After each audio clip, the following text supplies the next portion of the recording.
He didn't tell us to stop any of our service or cut down on the service. He got right to the point, sleep less.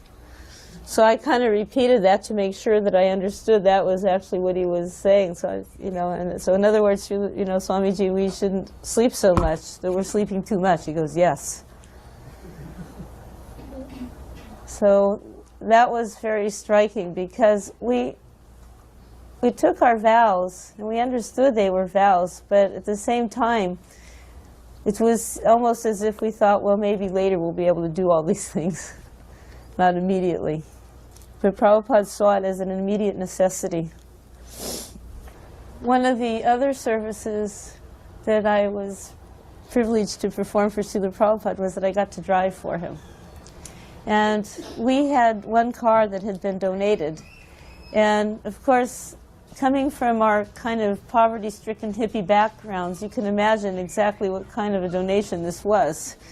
It was a '54 Ford, and the seats, for some reason, wouldn't sit up straight, so you were like this, you're holding onto the wheel. And at any time, the trunk and the bonnet, what do you call that, front hood, would fly up. But we very proudly stenciled Hare Krishna on each door. And this was our Krishna car, and this is what Srila Prabhupada was transported in. And I was always very honored to be able to drive him. And I remember one time I was driving, and I said, Srila Prabhupada, do you know how to drive? And he said, no. But I think he told me 3 cars. Anyway, he had more than one. I couldn't imagine how, and I was seeing this as some mystical situation that he had these cars, but he didn't drive. But later on, when I got to India, I found out everybody who has a car, generally speaking, has a driver. That's the system. So, of course, Srila Prabhupada had a driver for his car. But in those days, when we think, we thought the Swamiji was like, he didn't do things like we did them. So that meant, of course, he didn't drive his own car. Maybe he just got in and sat down, and the car went where he wanted it to go. And there was this one road that I would take him on, and it was kind of an elevated roadway. And we would say the road in the sky. So I could sense, we could go fast on that road. It seemed like he liked that. So whenever I'd take him anywhere, even if it was totally out of the way, I'd somehow manage to get on this road. To take him on this road. The point being, we were so eager to do anything we could to, bring pleasure to Srila Prabhupada. The devotees, the non-devotees, everyone who came in contact with Prabhupada wanted to offer something. After Lord Jagannath appeared in the temple, there was a very simple ceremony for installation. First of all, the room was quite tall, taller than this, and the altar was probably, you see where this abutment comes out, it was probably that high. It was just a platform coming out, and Prabhupada had said to put a canopy over it. So Shamsundar had constructed this canopy. And actually, 2 weeks ago, this Thursday, Lord Jagannath returned to Columbus Yatra, where I'm serving. And we don't have them up so high, but we made a canopy like this old-fashioned canopy. It was covered with a cerulean blue cloth and had some gold fringe on it. So we imitated that original canopy. So there he was up on this very tall platform covered by this canopy. And as an added touch, there was some lights. Prabhupada said there must be lights. So we put these flashers in the light bulbs, so the light bulbs would blink on and off, on and off. And Srila Prabhupada liked this actually very much, that the deities had these flashing lights on them. We didn't dress them. He hadn't explained to us about that yet, so they were just up there as they are. And he said, now you must offer all your food to them. And they must have their own plate, and nobody else should eat off of this plate. So this was actually the beginning of deity worship in ISKCON. The installation ceremony was simply, we put them up and closed the curtain, opened it, and we had one round brass tray with a candle on it. And someone rang a bell, and the tray was circled around and then passed around, and everybody took turns offering this tray. We didn't even know to go like this. But that was the installation of Lord Jagannath. And probably most of you have seen that famous picture where Srila Prabhupada is in a park. It's Golden Gate Park, surrounded by hippies. Mukunda, Hayagiva, Subal, they're in the picture. And there's Lord Jagannath standing there. Have you seen that picture? So on that day, we were going for the chanting in the park, and we thought, let's surprise Swamiji. He was going to come and join us later. So our idea of a surprise was we took Jagannath. We didn't even take Subhadra and Baladev. We just left them, and we took Jagannath to the park and just put him down. And I can tell you, Swamiji was very surprised. And he explained to us that, first of all, Lord Jagannath never goes anywhere without his brother and sister. That was one thing. And we shouldn't just arbitrarily take him out of the temple. That he could come out of the temple on Rath Yatra Day. Srila Prabhupada was very exacting. A couple of incidents I can give you to illustrate that. One time he asked one of the devotees in San Francisco to find something that devotee was supposed to have taken care of, and the devotee couldn't find it. So Prabhupada said, "Oh, it is lost." The devotee said, "No, Srila Prabhupada, I just can't find it." He goes, "Well, then it is lost." "No, it's not lost, Srila Prabhupada. It's just temporarily mislaid." So Prabhupada said, "Well, if it's not lost, where is it?" The devotee said, "Well, I don't know." Prabhupada said, "If you don't know where it is, then for you it is lost." Very precise, very exacting. On another occasion that's documented, and I was personally there, his assistant at the time, Krishna Das, was giving some assistance. Prabhupada gave him some mail to be posted. And Krishna Das came back. He said, "Swamiji, there's a hole in the envelope." Prabhupada said, "Yes, that is all right, send." But he was arguing he couldn't send this envelope. There was a little hole. It was like maybe like a quarter of an inch up by the stamp in the corner of the envelope. Suddenly Prabhupada, in a very stern voice, said, "Know that all I do is perfect." And this was really very astounding. He said it with such gravity. It wasn't a proud boast. It was a very grave statement.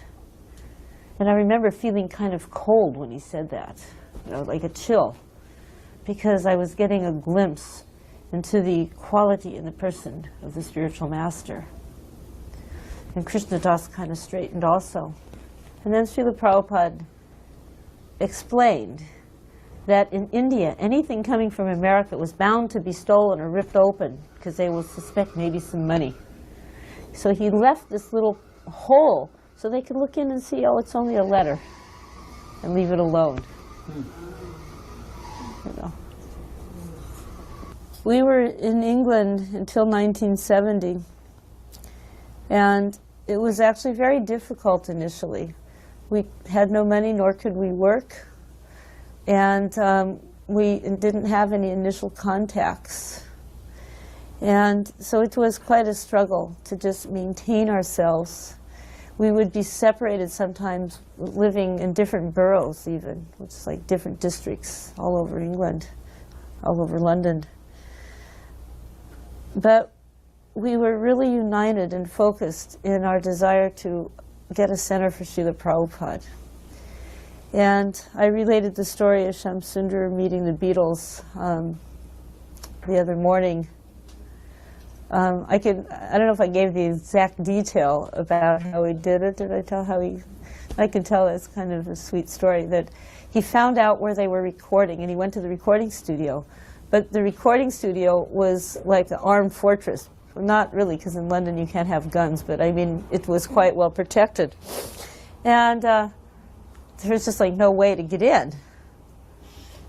There's these like automatic doors and a guard there. But suddenly this Rolls Royce came up. And Shamsundar was not exactly inconspicuous. He had a very shiny shaved head. In those days, we all wore yellow, the men and the women. And it wasn't like a subdued form of yellow. It was usually a pretty vivid yellow. The dhotis were yellow, our saris were yellow.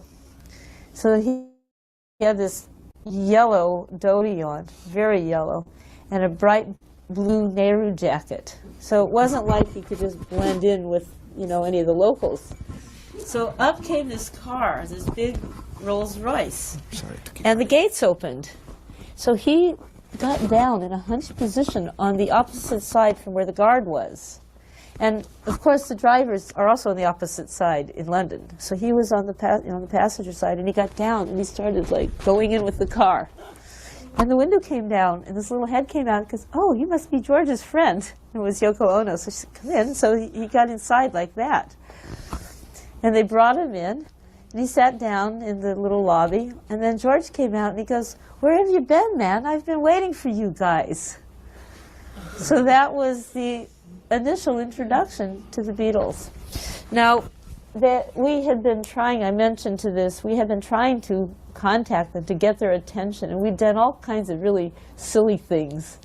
We had sent letters. They had a company called Apple. So we had got wind-up apples. They had little feet on them. If you wound them, they'd walk around, and we'd put little, we had the wind-up apple with a little Hare Krishna on it, and we'd sent one of those. We'd sent apple pies with Hare Krishna written on them. I mean, we'd sent tapes of Hare Krishna. We had done anything and everything we could to get their attention, but this is how it was finally obtained.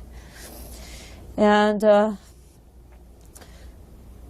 Prabhupada was actually very pleased by this. He was pleased by the record.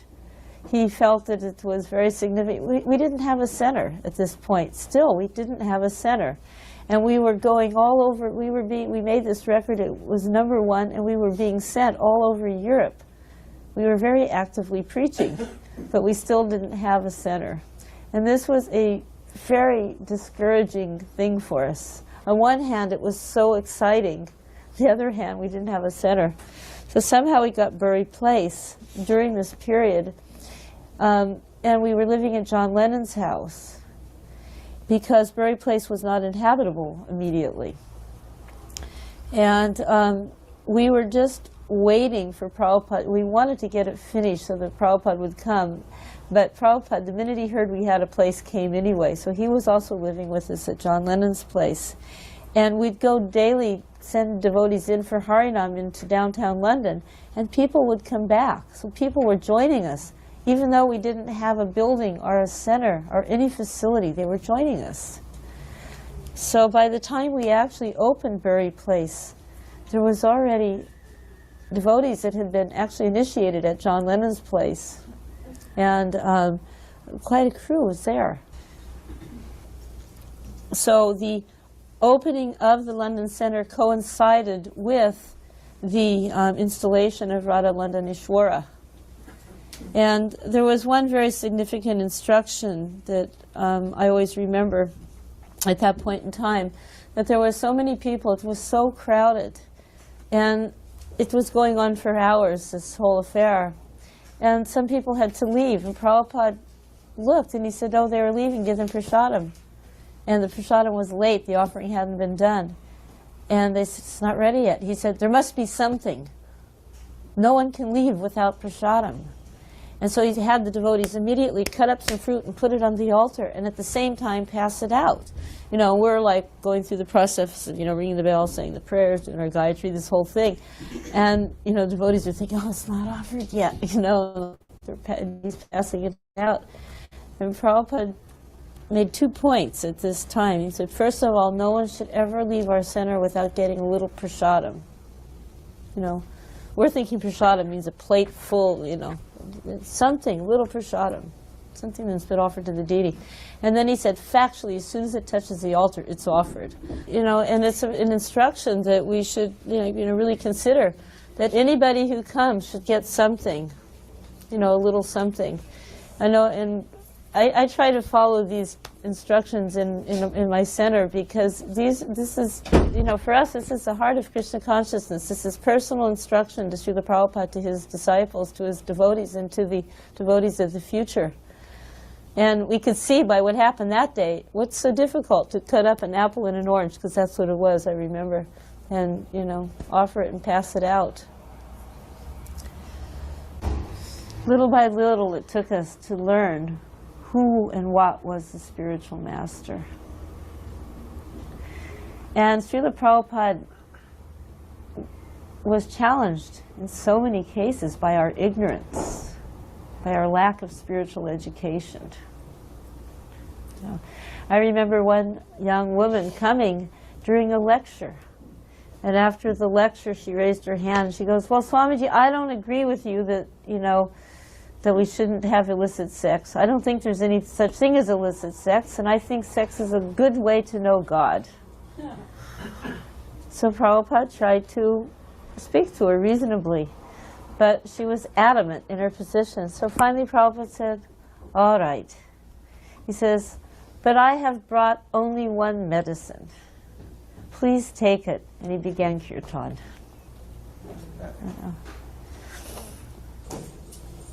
Srila Prabhupada was very, very well received.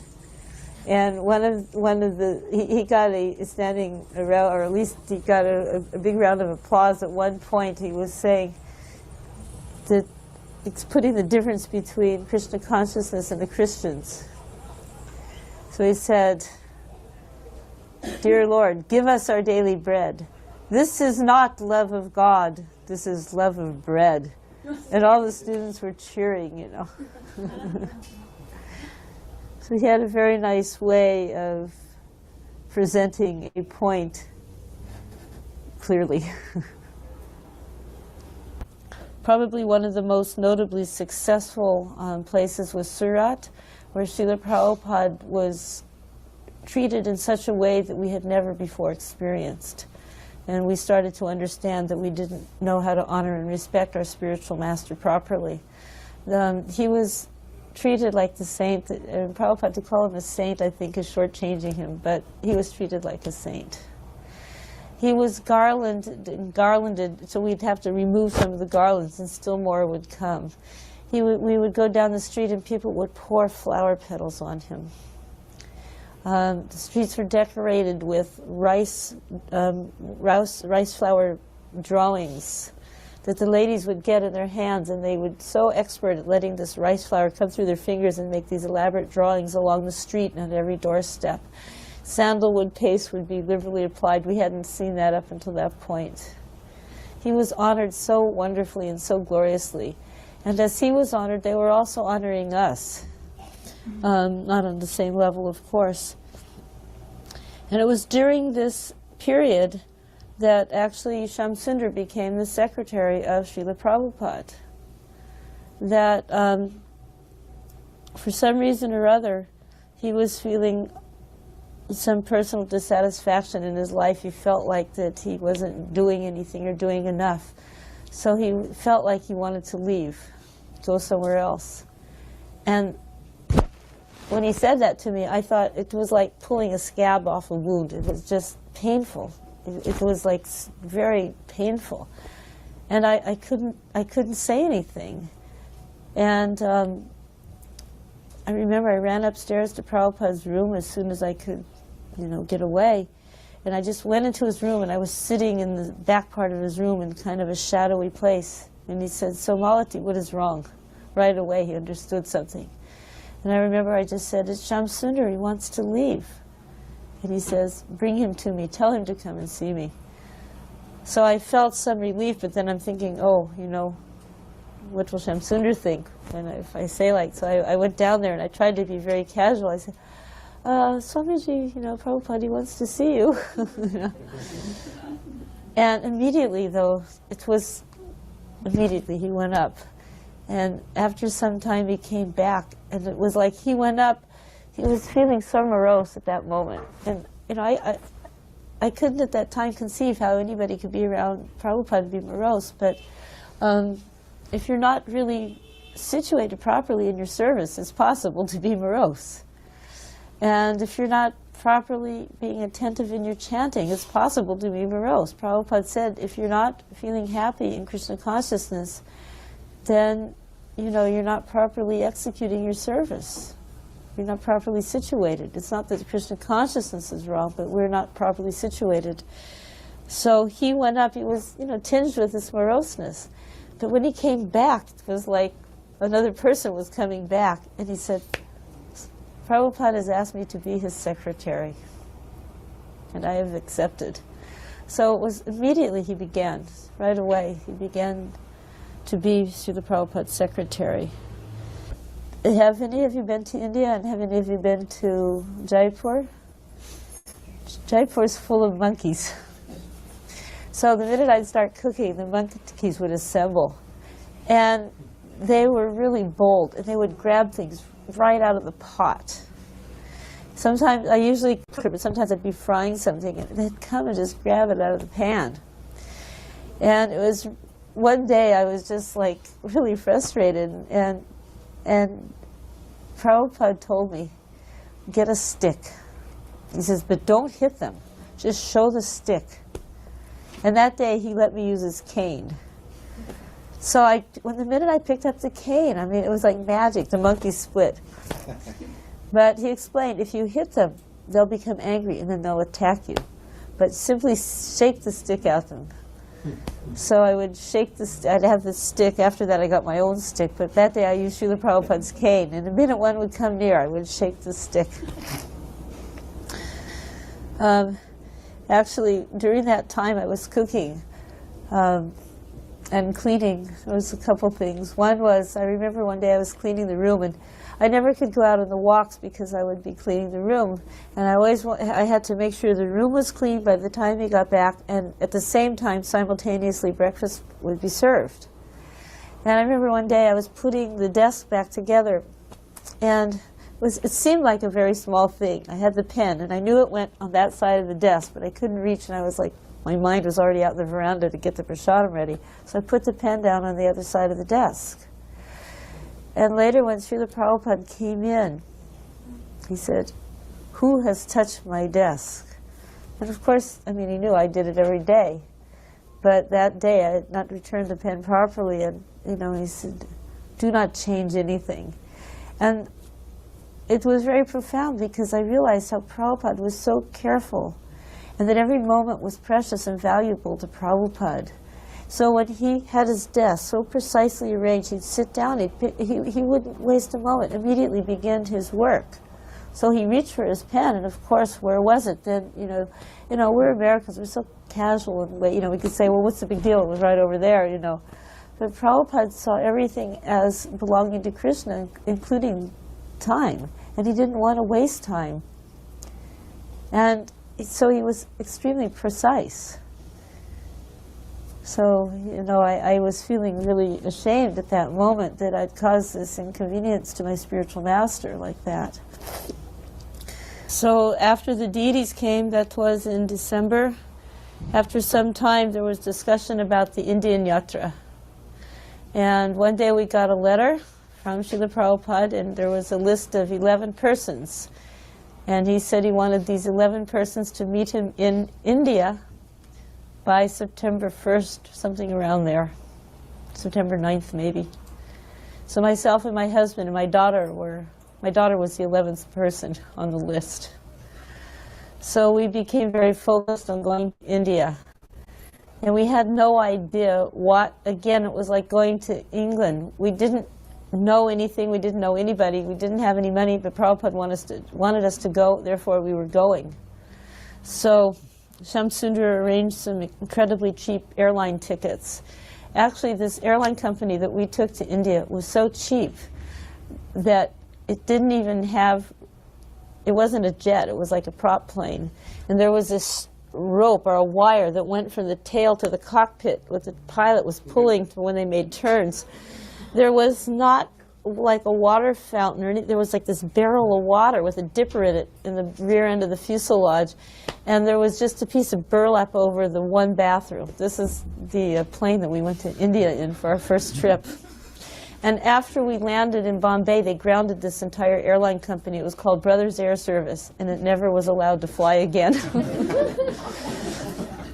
But we got there really cheap. Anyways, so we landed in Bombay. We had, there we were in Bombay. We didn't know where to go, who to go to, or anything, And suddenly these people came up, and they're giving garlands and telling us to come with them, and we were going with them, and we got to this house, and they said, Swamiji will be here shortly. So everything was like, oh, was just like a miracle or a fairy tale unfolding, you know, just the way it was happening. Prabhupada came, we were offering obeisances, and they said, go out and Harinam. It's like, you know, we just come from England, it's like blasting heap. And immediately he sent us out on the streets of Bombay to perform Harinam. It was immediate. I can tell you that last year I had a wonderful experience. I was invited to Brazil, and there the devotees in South America were very isolated. They only had Prabhupada's physical presence one time. He went to Caracas. So very few of the devotees in South America have had actual contact with Srila Prabhupada.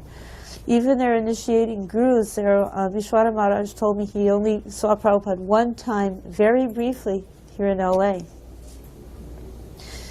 But their mood of Prabhupada is so powerful and strong. And they're serving him so enthusiastically that in that beautiful temple at Nova Gokula, I was feeling the presence of Prabhupada at every moment. And every devotee there was focused on Srila Prabhupada, to the littlest one to the oldest one. And their oldest one was 92 years old. But there was no doubt about it. Their Guru Pujas were among the most enthusiastic and personal Guru Pujas that I have experienced anywhere in ISKCON.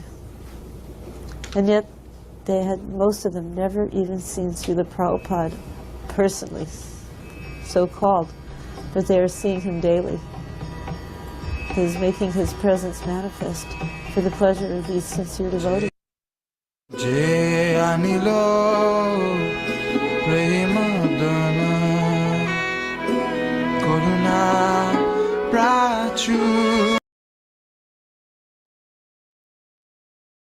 Hare Krishna.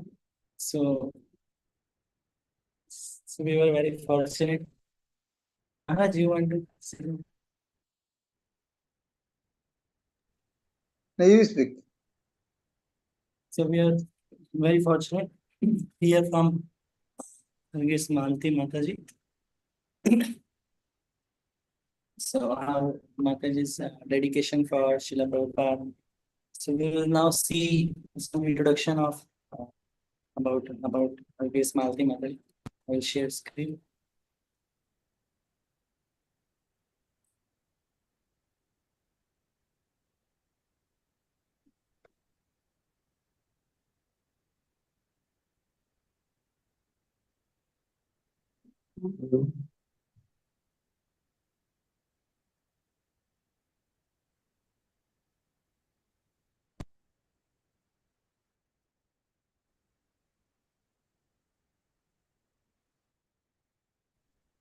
Malati Mataji is a senior spiritual leader within the International Society for Krishna Consciousness and known for her pioneering efforts in establishing the movement globally and her ongoing dedication to community development. So this is about birth and early life. Birth name is Melanie D. Nagel and place of birth, Vallejo, California, USA. And so in the Srila Prabhupada went to USA in 1965, and then later on he came to New York. So they were like 1967, along with her husband Shyam Sundar Prabhu, Malati Mataji met Srila Prabhupada in San Francisco. And so she is like one of the senior most disciples of Srila Prabhupada, like most early disciples. Srila Prabhupada and really involved in organizing events like the Mantra of Dance, a significant fundraiser for ISKCON's first West Coast Center, and like Mataji, it will come ahead, and initiated by Prabhupada in 1967, and like that.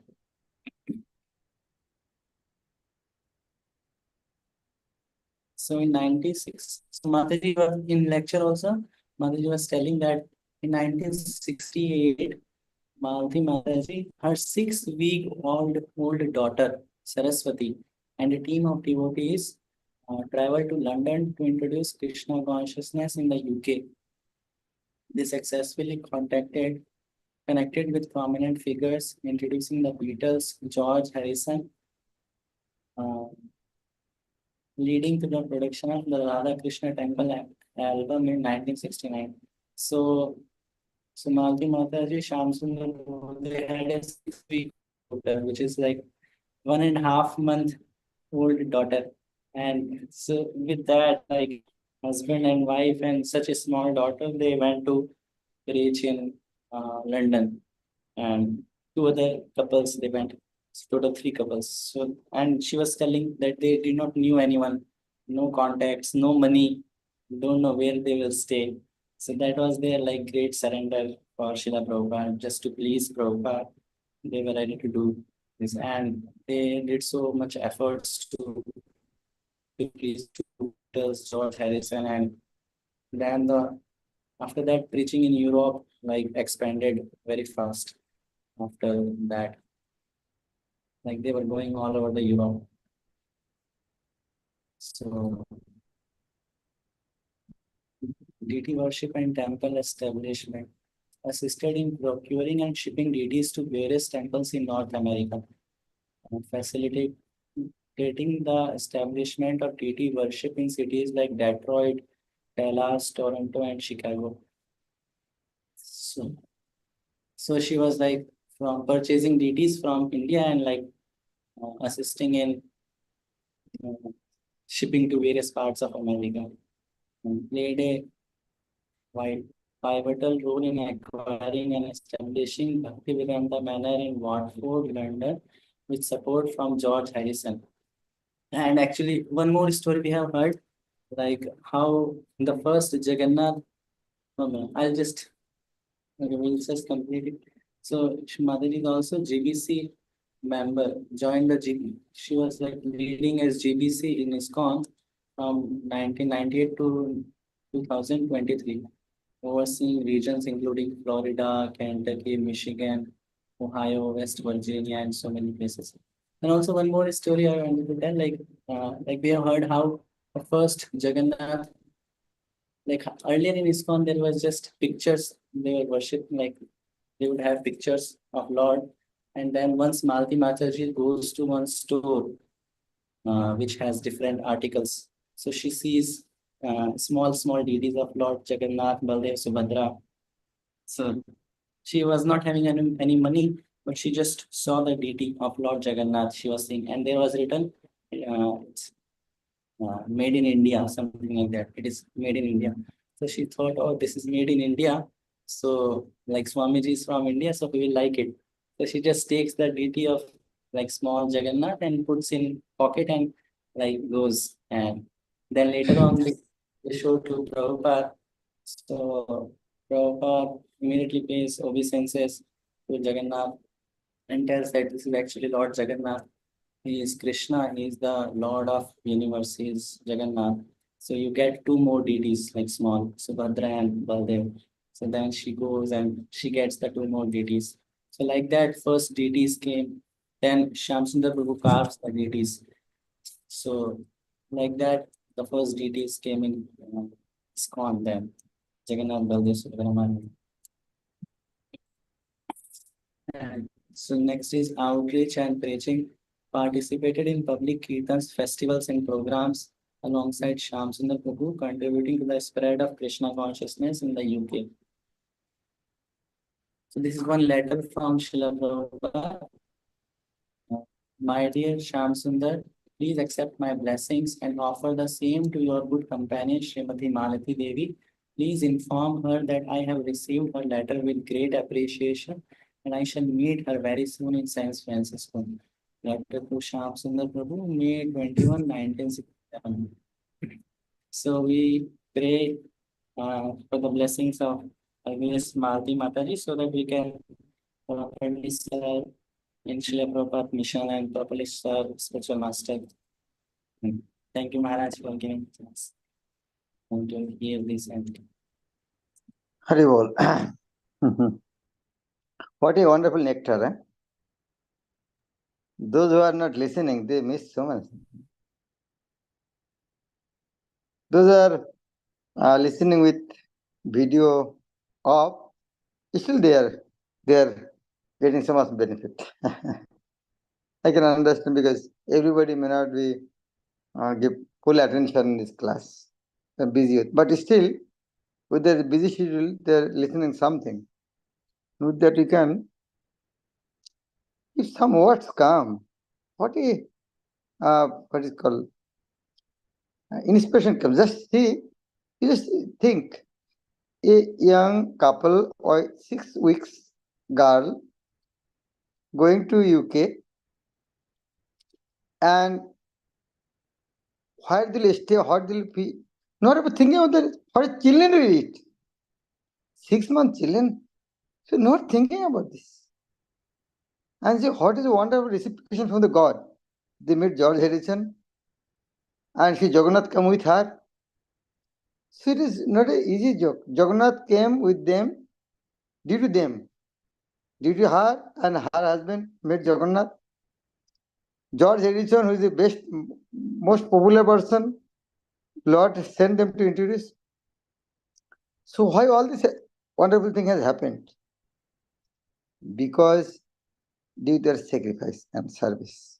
They're not thinking about their life, they're thinking children's life, not thinking about them, just fully surrendered to Srila Prabhupada. What a dedication. We should hear all these things and we should feel ashamed for our service. And these are not the jokes. Truth. This person is still there. Like Chaitanya pastimes, Krishna's pastimes, maybe some story, you may think. But these things, Mataji is telling, and all the people are still present. There is no chance of this fairy tale. And mercifully, Srila Guru Maharaj, Bhakti Prema Guru Maharaj made a Vacharan. They very nicely has depicted all these pastimes. Thank you very much, those who are joining. And I request you all, please tell other. Like the way we tell other, chant Hare Krishna. And after that, Krishna will help him or not, is up to them. But at least we should introduce them to Hare Krishna. So in the same way, tell other that at least join one day this class. Saturday and Sunday, 5:30 to 6. 2 or 3 lectures listen. If you don't, is not worth. No, not important for me. Then it's up to you. But at least listen. And Krishna Kirtan will keep in the file, so we can do festivity with this presentation. Hare Krishna. Thank you very much. Hare Krishna Maharaj. Dandan Pranam. Maharaj, I am at Mayapur Samadhi. Maharaj. Show that.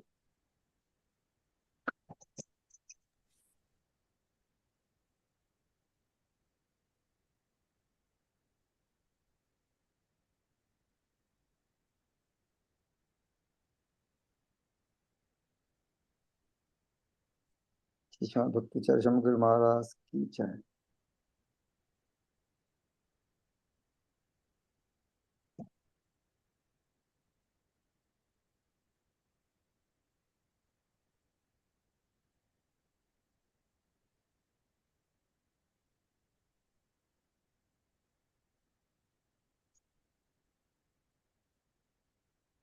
Thank you. Thank you very much, Maharaj, for inspiring for this lecture.